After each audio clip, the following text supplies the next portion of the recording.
Yeah, go right ahead. Yeah. So you know how you were talking about two signs Yeah. Just repeat the question. I'll repeat the question. Oh, so he asked me in the Mengele conversation and the medical experiments, what side do I fall on? I guess for me, I would more often fall if there's something really good that has come out of that medically, that it would give, if it could save a life today, then I think we use it, because saving a life is the most important thing in Judaism. Pikuach nefesh. You can lie about anything, you can change any mitzvot, you can do anything to save a life. A life is the most sacred thing. So if it can save a life, I say we use it. Because that was horrific. But if we can do that, then I would side on using it. Yes? You said there was a month where there were no holidays. Yes. Is that a reason for it? Is there a reason for it? All I can say is, as a rabbi, I'm so thankful there are no holidays after all of those holidays in Tishrei when we have so much work to do. So I'm very grateful for it, but it's kind of something that just happened, and it's a bit of an anomaly, actually, because there are holidays, multiple holidays, minor ones, in every other month. So it's just kind of a fluke, and there isn't a real reason for it. Yes? How many holidays? You know, I've never counted how many holidays, but it's a good question. Somebody once said, if you're Jewish, you have either a fast day or a celebration or commemoration every single day of the year. But it's not totally true. But I don't know how many. I can count. Maybe I'll do that in between. Yes? Sorry, what are the 4 starts of the year again? Good. So in Nisan, it's the New Year of the months. In Elul, it's the New Year of the cattle. Again, it's an ancient New Year. In Tishrei, it's the New Year of the years. And in Shvat, it's the New Year of the trees. The cattle? Yeah, cows, yeah, cows. Well, remember, we were an agricultural people, so the New Year, see, that's a good question. So let me explain a little bit. Maybe I'll explain the trees, because that helps.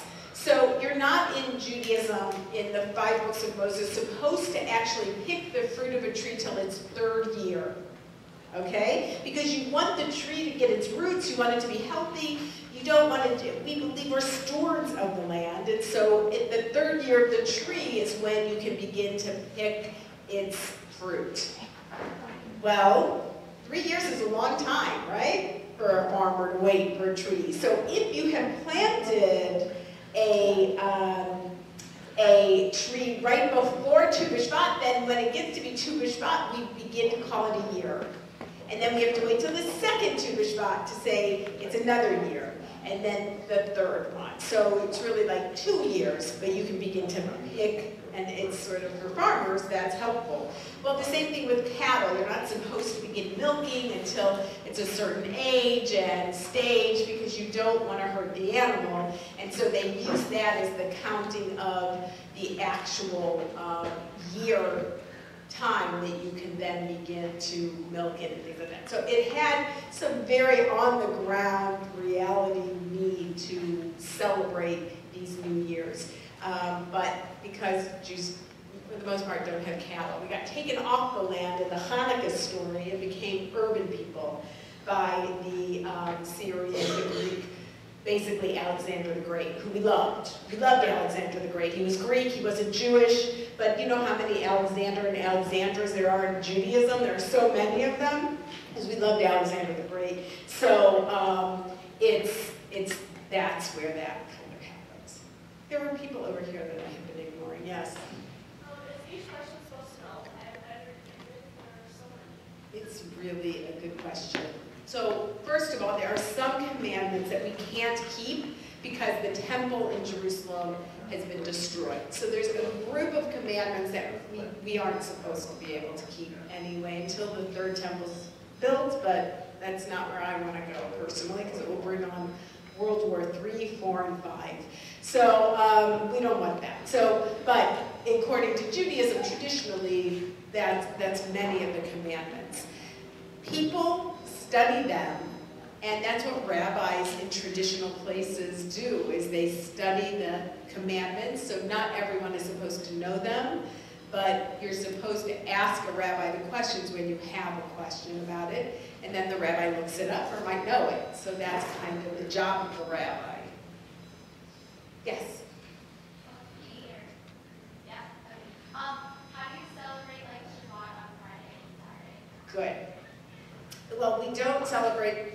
Sunday is the first day of our week, actually. So everything's open for us. But Friday night at sundown, we celebrate Shabbat by lighting candles and saying a prayer over wine and challah. And then we have a beautiful meal. You can go to services, and then Shabbat morning there are services where we read Torah, the Torah portion. The Torah portion is separated for every week of the year. And then we read a portion of it so we get through the whole thing. And then we start over at Simchat Torah. So we read Torah, we have services Shabbat morning, and then you have, you're not supposed to work. Traditionally, you're not supposed to turn on lights. You're not supposed to do any creation whatsoever because we're celebrating the creation of the world. And as God rested, we rest. And that's basically what Shabbat is. It's resting. So that's what we do. Yes? So you were saying that Judaism is about sacred time, not sacred space, but you still have synagogues and Yeah. special places for the people. Exactly. Exactly. So it's more about sacred time. It's not that we don't have sacred space. On the other hand, what's really interesting is you can have a service anywhere, right? It doesn't just have to be in a synagogue. We are lucky enough in Temple Israel, if you've ever been there, to have this beautiful sanctuary. That's a luxury that most Jewish communities throughout history have not had.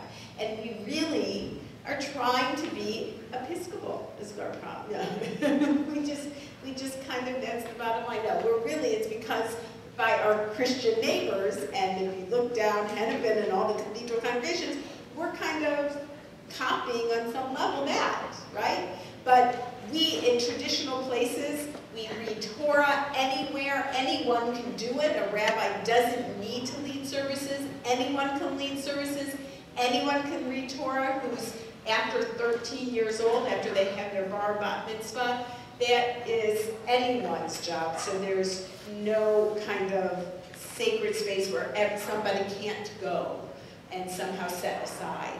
That it's much more time that's set aside. We have sacred space, we have special places, but we could do it anywhere. We could do it in this auditorium, we could do it in the classroom, anywhere. I'm done.